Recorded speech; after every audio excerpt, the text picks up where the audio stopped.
Hey everybody, I'm Zach. And I'm Jesse, and you are our wonderful Patreon patrons. Thank you so much for joining us on the Patreon bonus stories. And you're talking about the hat earlier.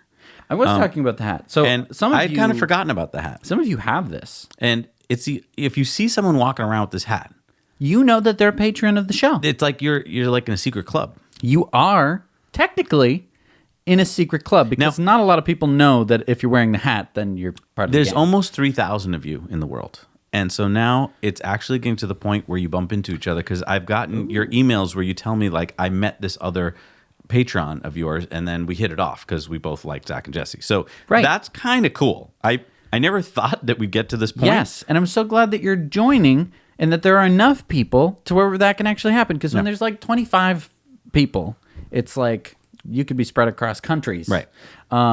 Yeah. The other thing I want to talk about is that we were mentioning to you guys a couple weeks ago that we're getting so much emails and Facebook messages and stuff that we couldn't keep up. So we asked you to go to Patreon and then message us there. And it's been working great. Yep. We feel much more connected to the community. The only problem is that Patreon is the worst messaging system. Super bad, and I'm super disappointed. Yeah, and we've been talking to them about improving it, but it doesn't look like it's going to happen anytime soon. So Jesse and I came up with a workaround.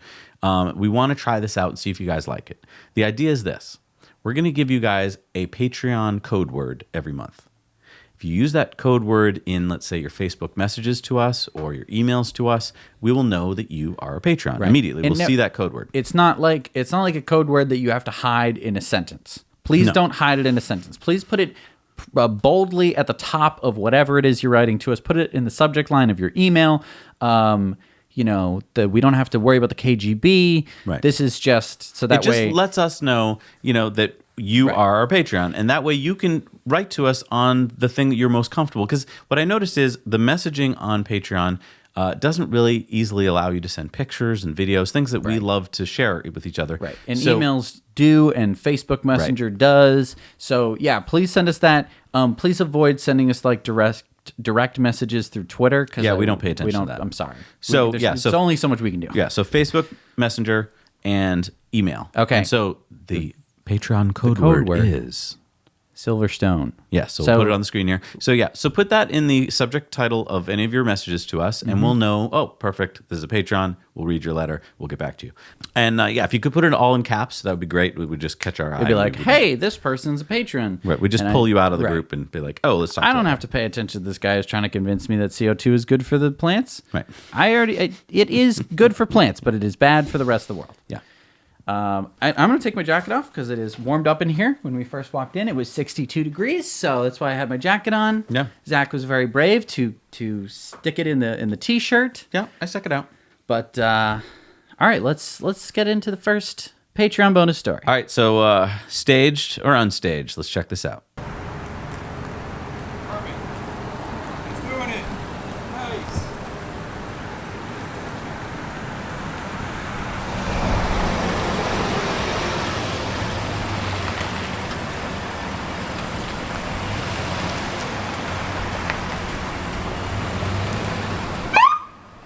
That's not good. Dude, what'd I do? Shit. All right, that's not good. The police officer just pulled over the Tesla. It ran the stop sign.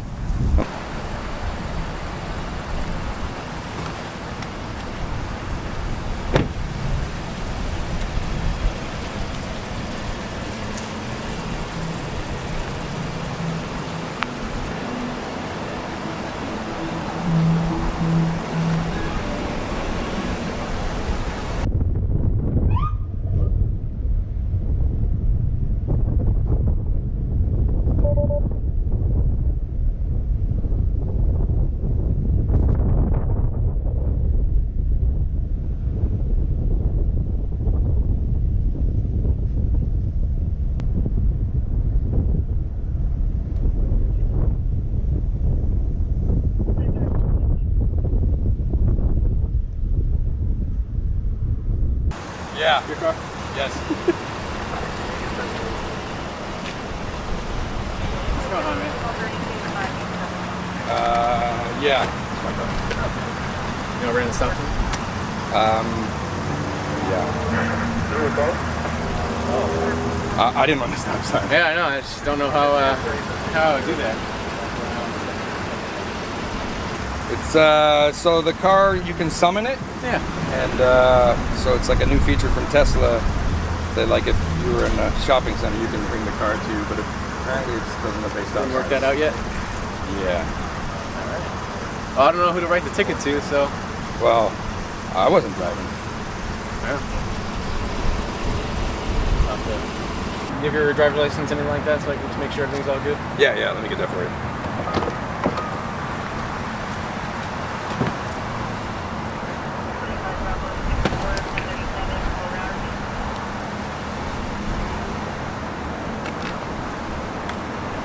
I don't even know how to open the glove box on it. There's no buttons for anything on this car.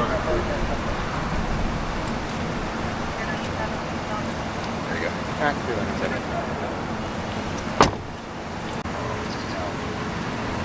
This definitely poses an interesting situation. All right, so the Tesla just got pulled over for running the stop sign in front of an officer. We didn't see him over there. He was coming from the gas station. So he pulled me over, and I kind of explained we're just kind of doing a video on how to, you know, how this works. And I don't think I'm getting a ticket, but he definitely wanted my license and registration to make sure the car all checked out. This definitely poses an interesting situation for autonomous cars. If he does write a ticket, who gets a ticket? Do I get the ticket? The car get the ticket? Because I'm the owner? I don't know. I don't know, but let's see. See what happens here. Robbie, what do you think? Hopefully we get out of this without a ticket. All right, he's coming back.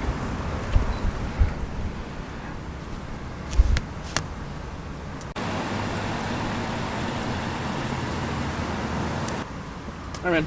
All right. Checks out. All right, Good to go. apologize, Since technically no one really ran the stop sign except for the car. The car ran the stop sign, so yeah, no ticket? nope. Perfect. You're good to Thank you go. very much. Have a good day. Not a problem. Thanks. All right, no ticket. There we go. All right, so I don't know. Is this the first Tesla to get pulled over I think so. with no one in it? That's super sketchy, right? I don't know. Yeah, I'm going with staged. First of all, Yeah, most he definitely staged. blurred the cop's number. Yep, which he forgot to do in one of the scenes, by the way. One of the but yeah, they're public servants. You don't need to blur anything No. of theirs. Unless he's your buddy, Unless and he's your he buddy took and- his car, right. his police car on his, lunch break to come help you make a video.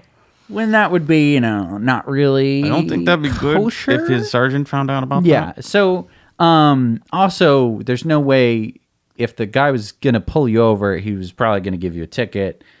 Well, And there's no like. It's private property. He's in a parking lot for a mall. Right. There was no public stop sign. Right. That was a private stop sign. Right. So it wasn't issued by the state or the town. And it's not like I'm saying that police can't do anything to you on that property. They can, but they wouldn't do a moving violation for a car. They wouldn't be waiting there. And also, they wouldn't walk past the cameraman, the two camera people, and walked up to the car and act like, I'm going to ignore the cameraman. There's no driver. Yeah. It doesn't work that way. Not right. that we have like a million run-ins with the cops, but we've been around long enough to know that Right. that is fake. And they don't like being filmed necessarily. They usually ask you to stop. So, I mean, I'm usually a big fan of drag times. I just think they should have done this as a tongue-in-cheek thing. They shouldn't have done it as like, oh, we really got pulled over. I did not like it. Also because it's just giving a bad vibe to Tesla. Now, Right. can I talk about this for a little bit? Yeah. I've been getting a lot of emails this week of mixed variety. There seems to be two camps. One camp is version 10 is awesome, Smart Summon is cool, isn't this awesome? The other camp is this is a travesty. Why are we allowing Teslas to do this? Why did Elon allow this? It's just making a mockery of Tesla and it's giving fudsters all this ammunition. I don't know where you guys fall, but I kind of feel like people who are taking that second tone are missing something. I think they're missing the fact that There've been 3 accidents or close calls that we've seen on the internet. I'm sure that more have happened, but I'm sure that it's not much more than that. Well, as we'll see later in the show. Yeah. As Elon tweeted out, there's been over 550,000 smart summons, and that was only in the first few days. It's probably been more like 1 million by now. Yeah. If you look at the fact that 20% of accidents in the U.S. happen in parking lots and garages. Right. It's a very dangerous place Yeah, I mean, to be moving you around can a be car. driving the perfectliest you want. Yeah, you can have it just, your car could be not moving at all. It could be parked and people will still manage to hit your car. I think a lot of people miss this one key important fact. It's a dead man switch. So if you take your finger off of that app, the car stops. It Now, slams on the brakes. that doesn't mean that you magically disappear and nobody can hit you. Right. Sure, someone can still ram into you, but that's true of any parking lot. They're very dangerous places in terms of getting hit because people don't look. I can't tell you how many times I pull out of spaces to see people not looking that they're, when they're pulling out of spaces. I've almost been hit more times than I can even count. Right. I think people somehow think that in the first 10 seconds of driving That you get a free pass. You get a free pass, Right. right? They get in the car and they're paying attention to phones and they're just plugging backing up, things in and they and think, just I don't go have to in look reverse, backwards right. until about 10 seconds. Let me look. Oh my God. Right. So don't blame Tesla for the fact that parking lots are kind of stupid. Yes, for the most part, you should only practice this smart summon in kind of empty parking lots, but Right. we're guilty of it. The first day we went out there was children, there was mothers, And- there was every car imaginable, Right. and we tested it. Why? Because we wanted to show you whether it works or not, Right. and because it has a dead man switch on it. Right. So I was ready. I was watching it, and at any point, someone actually ran out in front of the car, I would let go of the switch. I wouldn't test it unless it was me, which I did. I ran out in front of the car, which might be dumb, but hey, it was moving 6 miles an hour. here's the thing: the cars move very slowly. Yeah. It's not like, oh my gosh, some of the Teslas ramped up to 70 miles an hour. Right. They're all really safe. And they're not smashing into many things. No. And if they are smashing into things, it's like it's not like a boom, it's all the cases that I've seen so far, it's actually the driver's error because Right. the driver was standing there with their finger on the switch and just watched the car do something dumb. right. So I'm sorry, it's but not supposed to be a magic thing. I know that I jumped in front of the car, but I jumped in front of the car to test it. If it had hit me, I wouldn't have said like, "Oh my God, it hit me! I wasn't expecting that." well, also you've jumped in front of regular summon before and you know what it can do. It's true. Like And you so know how the I'm- sensors work. I'm pretty confident in the Right. in its abilities. Yeah, it's just it's so weird how people will go from just like 0 to 60 so quickly and just be like, I can't believe it. This is ridiculous. And it's like, dude, if this were a real problem, there would be people dead. There would be, hundreds and thousands of crashes already. Like, it's really, really, really, really safe. This goes back to the first story we did on the show, which is buying deep scale. Tesla needs companies like that because they just turned on this feature and they've gotten practically 1 million smart summons. So they got plenty of data now. They've got practically, parking lots all across the country. Exactly. And they need to know how to train the cars to behave better because as Elon is saying, it's not driving that well right now and he knows it. Right. It's going to get way, way better. Right. But the only way to get way better is either to have a human code every possibility, which can't be done, or to have it learn like a kid. And let's just also address the elephant in the room here. When you press the button to say smart summon, you aren't just like signing over the responsibility over to the car. It's right in there. A smart summon, it says you are still responsible for what happens to the car. Right. So, when there's this like, oh, who do I give the ticket to? That's a joke because obviously it's the driver. They're not going to give it to Tesla. That's a joke. Right. Right? And that's why we know that video was staged. It's just, come on. Come on. Come on. You know another come on is this one. American Council for an Energy Efficient Economy. Now, for the past couple of years on this show, we've reported to you every year about which states are getting better or worse in terms of their energy efficiency. And when we first started reporting on it for the first couple of years, I got to admit, I was just focusing on like, oh, well, this is good news. States are getting more efficient and better. And look, we were naive. Okay, we were naive in the beginning to assume that like, oh my gosh, that electric car is going to come out in just a year. Wow, I can't wait. So we've done some digging. And, well, first of all, let's just play this little video. It shows you how they kind of rank some states.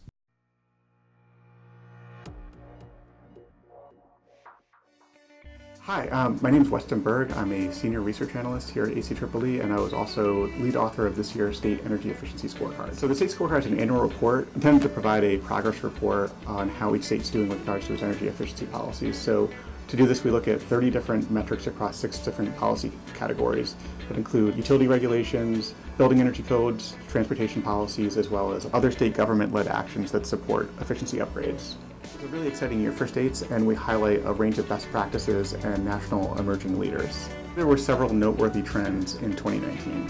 One was the number of states committing to 100% clean energy goals, states like Hawaii, Washington, New Mexico, and Maine. Many of these states are also recognizing the importance of including energy efficiency as a strategic pillar as part of their transition to a zero carbon future.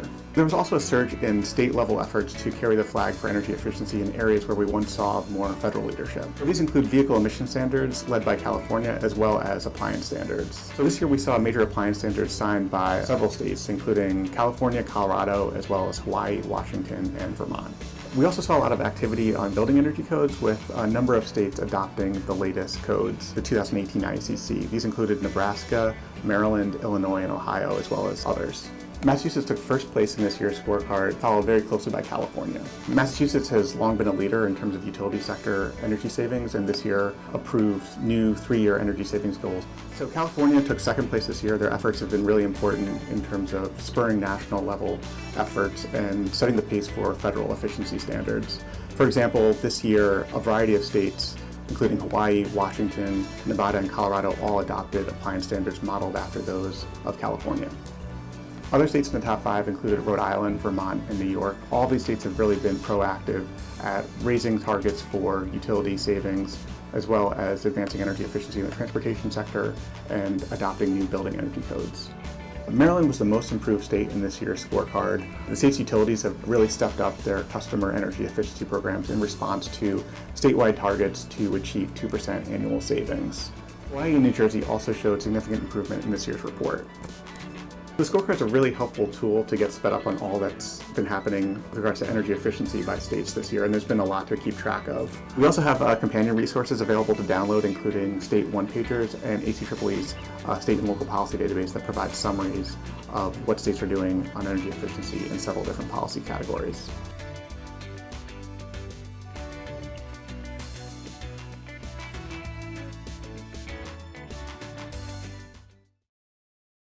Okay, so they've just released their 13th annual state efficiency scorecard. This is ACEEE.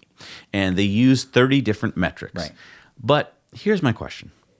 Is this at all useful or accurate?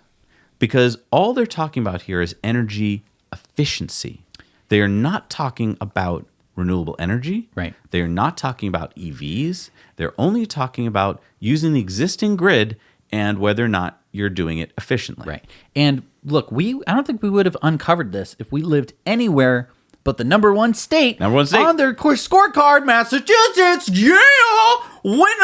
Winner, chicken dinner. Massachusetts gets the win. And you know how we figured it out? We looked around with our eyeballs and we saw, hey, this state doesn't seem much different than like any other state. Right. Because we've driven all over the place in this country, and we shouldn't be number one. Right. I mean, I will say there are a lot of Model 3s around that I do see. Great. Hey, that's nice. That has nothing to do with what they're measuring. And there's some solar, Yep. but it's not like this leading anything. If anything, it's like pretty average looking to me. Right. I mean, let's just use solar, for example. I mean, Massachusetts is about 5th in the country in terms of per capita solar. So why are we number 1 in efficiency? It's Right. because they're only using basically things that, I don't know, state building codes. Yeah, they're using metrics that I think sound good on paper to people who might be in the academic world. And then we were like, well, are these people really that dumb? So we looked into their board of directors because we're like, I mean, you've done this for 13 years. You couldn't possibly be that stupid. Right. And then it dawned on us. Light bulb. Yeah, people on their board of directors included people from Eversource and PG&E, which are energy companies. Yeah, they're utilities. So All utilities want to do, and it's taken me most of my life to figure this out, they want to sell you electricity.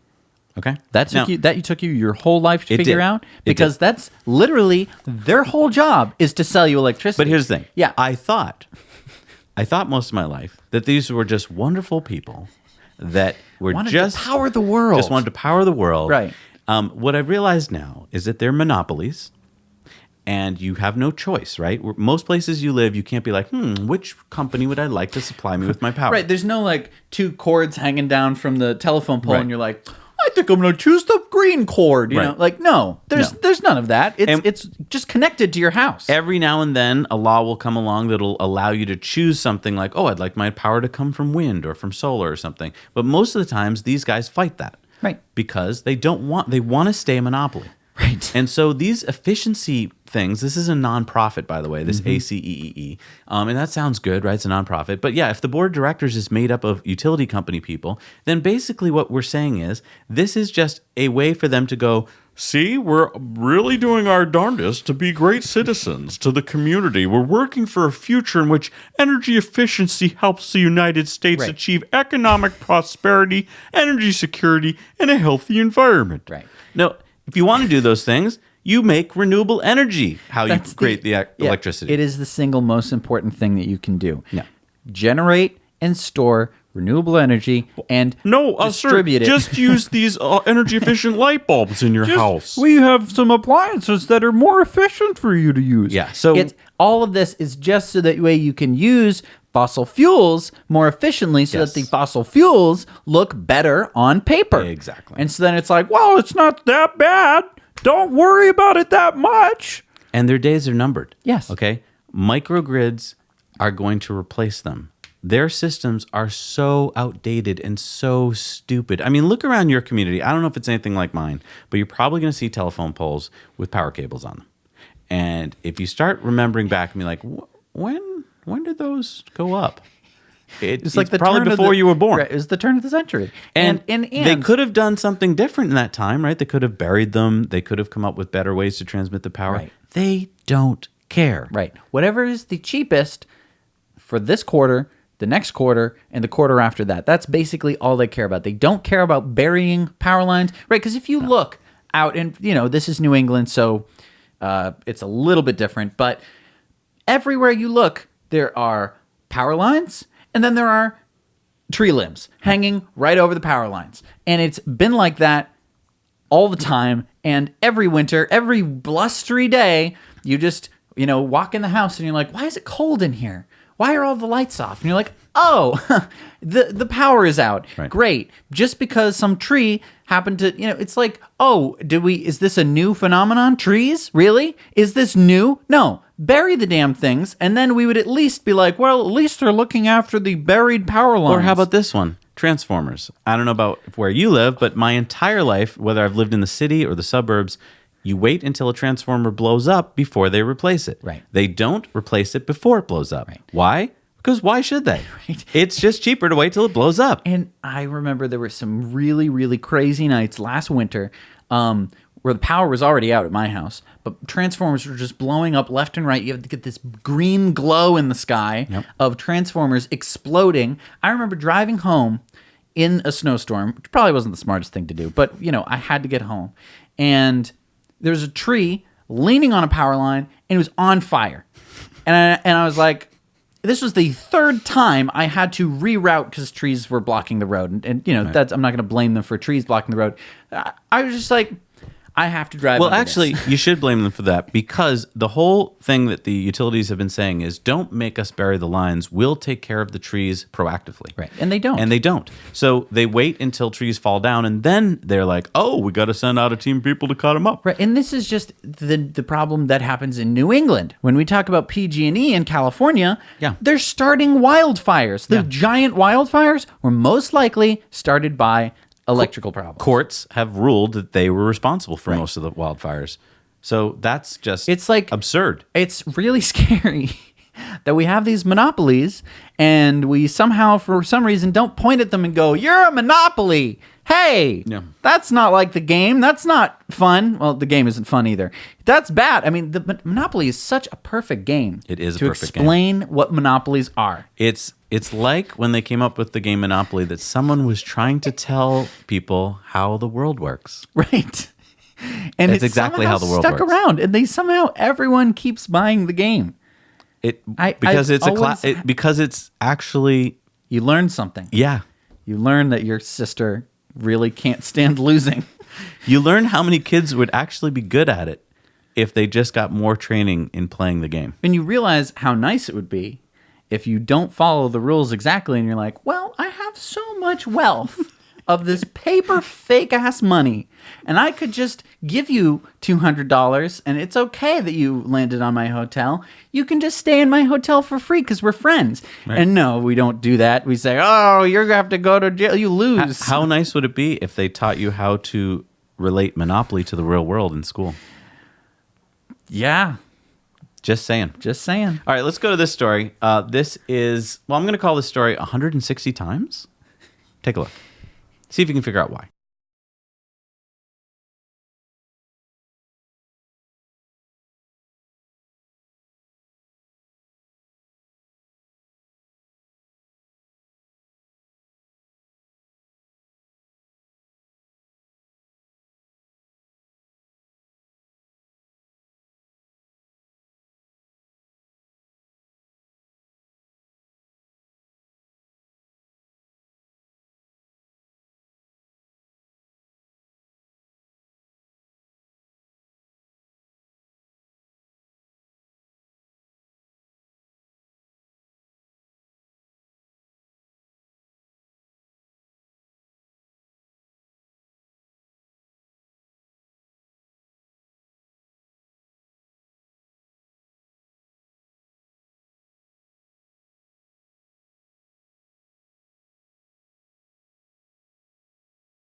All right, so what we just saw there is this is footage from Fort Lauderdale's PD. Actually, I think it was someone's Ring doorbell, which, by the way, we're getting better and better footage of thieves nowadays because there's more and more Ring and other Wi-Fi doorbells, which are recording people's front of houses. Yeah. So this is on September 29th. The Fort Lauderdale Police Department arrested an individual in the act of tampering with several electric scooters. You know, the kind that are rented out, like Lime scooters, right?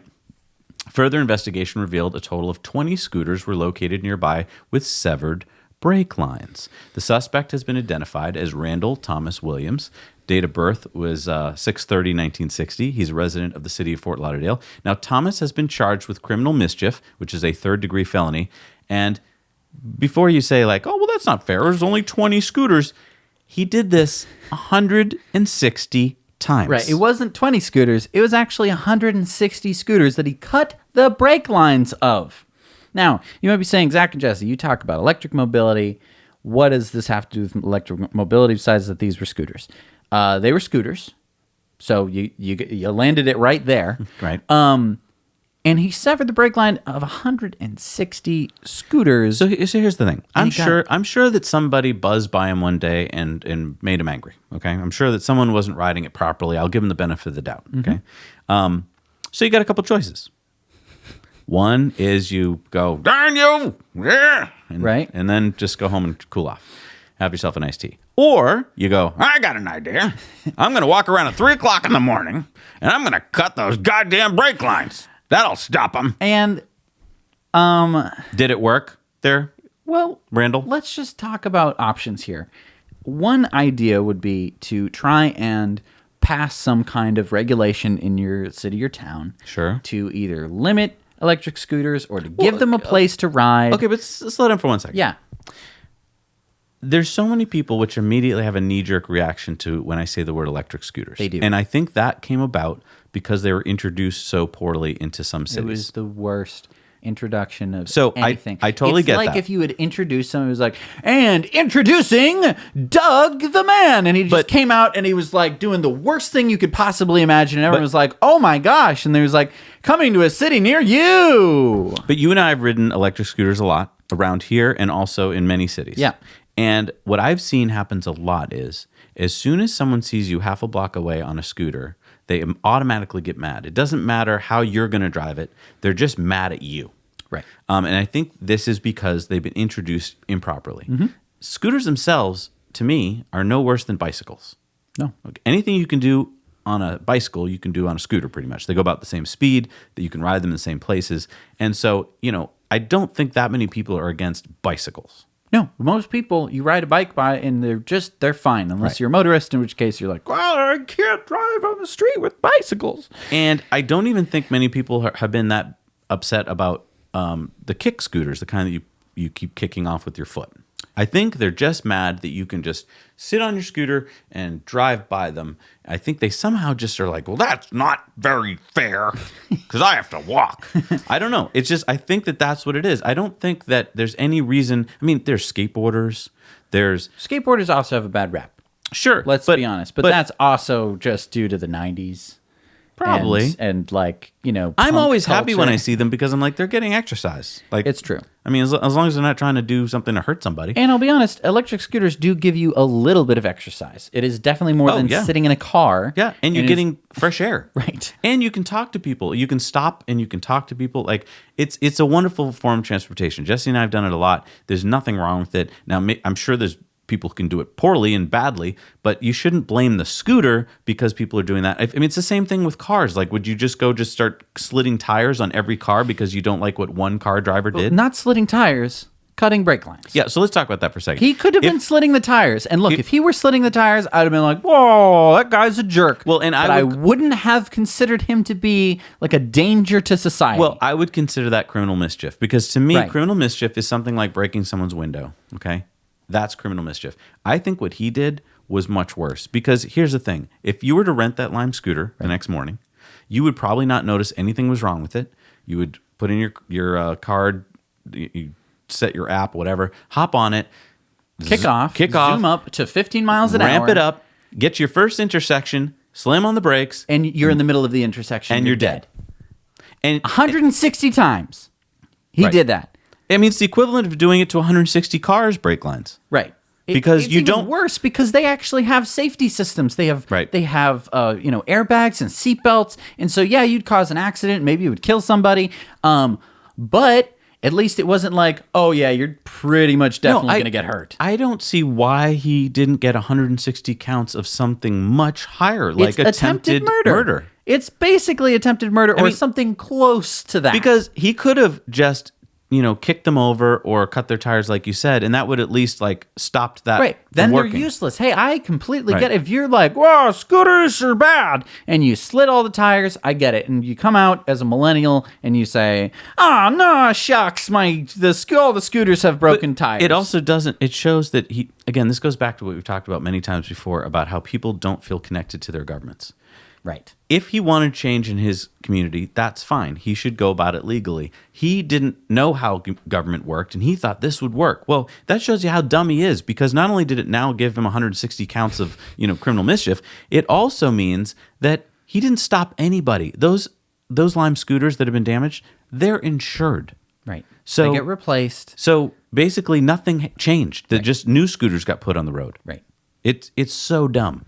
It is. And again, what could have happened is if we had some kind of system where people felt connected to their communities and to their governments, he could have gone to the city and said, I want these scooters banned. Then they would have brought it in front of some kind of a council, some kind of a town meeting of some sort, right? And then the pro-scooter people could say, hey, man, we totally get it. The scooters are driving on the sidewalks. That's a big problem. You know what would really help, since this is Fort Lauderdale and all the streets are like a mile wide, is we could just make some bike and scooter lanes. Yep. And then all the bikes and scooters And would you know be what? out of your way. He would have benefited from that because there would be less pollution because electric scooters don't pollute. Right. There'd be less traffic because there'd be people who'd be like, hey, I'll ride a scooter to work instead of driving a car to work. Right. And so he would have benefited. And That would have- is the right. stupid part about this whole thing, is that we Exactly. pit people in America against each other that shouldn't even be against each In like other. a gladiatorial ring. Yeah. Where the law is just on the outside, ready to arrest people, ready to, and basically, it's sad. I wish I could point my finger at him and be like, you're a weirdo. And yeah, pretty freaking scary that he cut brake lines of all things to damage on a scooter. That's pretty much the hardest thing to destroy. I know. You saw how long it took him to do it. So don't do that. But yeah, if we had a system that worked and you had people who really felt like they were connected and felt like they could make a change and make a difference, I just It would feel just- like yeah. if he had watched our show before doing this act, he might have been able to see that there was no reason to go about this, that we are all on the same side. Yeah, maybe he had a bad experience with some kid on a scooter, but that was with the kid not behaving properly. Right. The scooter He could have itself, been on a bike. He could have been on a skateboard. exactly. He could have been in a car. The scooter itself was not the problem, and in fact, these electric scooters are not polluting. Right. And they're Anyway. not loud. There's so many positives. I know. So many positives. They're so fun to everyone ride. sweeps under the rug. Like, I'm not a millennial, and I love riding them. in London, we hardly saw any electric scooters because they're illegal. Exactly. Why? We talked to a bunch of Londoners, and they were like, we don't know why. It's because mainly they haven't written regulations for them yet, and so therefore they're illegal. And I was like, okay, well, I see bicycles, Right. and I see electric bicycles, tons of them, Right. And they're like, yeah, it's just because the cops don't know how to classify them, and because there's really no safe space for them, I guess. And it's like, yeah, so let's make safe space for them, Right. And then we'll eliminate more cars because, let me tell you, Londoners would completely jump over to scooters if they could because there's no reason to drive a car in London. No, it's awful. It's so much buildup of bad and people not caring that ends up with a city where you have a polluted subway system, where you have just a polluted everything, and the only glimmers of hope are like electric buses. Yeah. It's just sad, and I just wish that we could all, I think that all it would really take would be time. Well, when we met, we had a bunch of Patreons come out and meet us in London. Right. Thank you so much Thank for you. coming That was out. so It was the best wonderful. part of our trip. It was not Well- the best part of my trip. I'm sorry. You're competing with a race car. So But for me, it was. Yeah. And we had long discussions. We talked for like 2 hours, and we were talking about, your government and why are things the way they are. And one thing we all agreed on, one thing we hit on was that all the people in government are older. There's practically no young people in government. We kind of treat young people like, well, you don't know, so, don't stay out of government. right. I got to say, though, what you do get when you put a young person into government is you get a lot of energy. You get a lot of new ideas. You get a lot of solutions to problems that most older people are like, well, we haven't figured it out, so I guess we never will. Right. And so why are there no young people in government? Well, the folks we hung out with kind of hit the nail on the head. It's boring. That was the number one consensus Right. for it's just boring. Why would young people want to be part of it? It's boring because it's been made to seem boring. Government almost everywhere has been made so that an individual or even a small group of people really can't enact much change. They are stymied. Yes, It's- exactly. It's doable, yes, but it It's- takes so much effort and time that it's just like, okay, you know what? Forget it. I'll just break the law, or I'll just go somewhere else, or I'll do something else. And that's fine. We wouldn't want like 5 people to be able to change the laws overnight. I Right. get that. But When it's a good idea. The worst part is that they have made it seem like for young people that it's not even something you'd be interested in. Oh, you wouldn't be interested in it. Look how boring these things are. Well, for instance, C-SPAN, right? How many of you out there watch C-SPAN? None of you On the practically. regular. Right, because it seems horribly boring. But that's not government. That is your glimpse into government. That is a bunch of senators making their little speeches to their home states. That's not behind the walls and behind the doors of government. Behind the doors of government, it's pretty damn interesting to find out how people compromise and shift power. Right. That's why when you watch shows like The West Wing, it's so damn interesting because it's like, oh wow, this is so how is that guy gonna manipulate that guy to get what he wants? That's pretty interesting stuff, isn't it? Isn't that what happens in most halls of high schools? Right, just like the House of Cards. Right. House of Cards, when that first came out, oh my God, we watched the first 3 episodes straight, and it was like 2:00 in the morning. We're Right, like, and that's because that is how it works. Right. I mean, read any history of what actually happens. It's not what happens on C-SPAN floor. That's already been worked out ahead of time. Right. When they come to the floor, everyone's decided what's going to happen. Right. And so if we taught that to kids, we might attract a few percent more of them to want to go into government as a career, and we would get them starting younger, and we would get exciting, interesting new ideas. Right. And I'll be honest, I think it goes back to student government as well. I remember student government in all of my years of schooling. I was a safety patrol officer or whatever, and I had no agency. There was never any, like, there was no, and I get it. I was, 6 or whenever I was in safety patrol. I don't know why you'd Oh, we're going way back. Why Okay. you'd give me that much authority as a 6 or 10-year-old. I don't know what freaking year it was. But like there was no leadership for children to be like, hey, what do you think? What do you want? And I get it. Kids are dumb and they're probably going to want like candy or something like that. But there you go. You just made that big leap. Exactly. But I mean, right. Exactly. The big leap gets made and everyone just goes, no, you're not going to decide anything. We're just going to call you the class president. Or if you do decide something as class president, it's, where there's 2 places to have the prom. Where should we have it? Right. What should the class song be? Right. And that's not, we should be letting them decide things like, hey, should we get solar on the roof of the high school? Right. Like that's it more should be important. actual Right. power. And the thing is, you just don't have any of it. But that's the thing. Right. That's because we need to teach how power works. No one's going to give up power. Right. We You need need to to teach take the power. Exactly. Right. Wow, this is Power comes from the sun. Power. That's why we have a solar panel as our It desk. all comes back to the utilities again. It all comes, yeah. It's all about power, and it's need all about monopoly on energy. power. It's that's what this is the importance of this show. And that's what's so different about you guys is that Right. you openly share some of your power, your money with us Mm-hmm. so that we can go on every week and keep putting the show out. And I can't tell you how much I appreciate it. Yeah. Thank you so much again from the deepest, bottomest part of my heart. It's so wonderful to know that you guys are out there.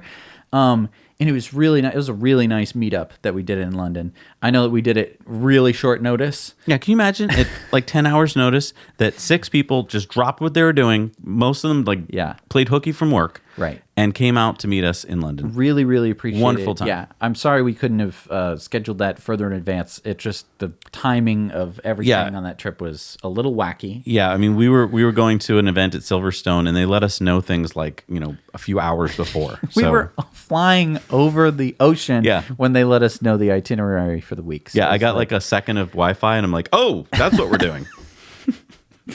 so it was a little contentious there, but I'm glad that Anyway. we were able to squeeze that in. Thanks so much for joining us on the Patreon bonus stories this week, and we'll see you next week. Now you know.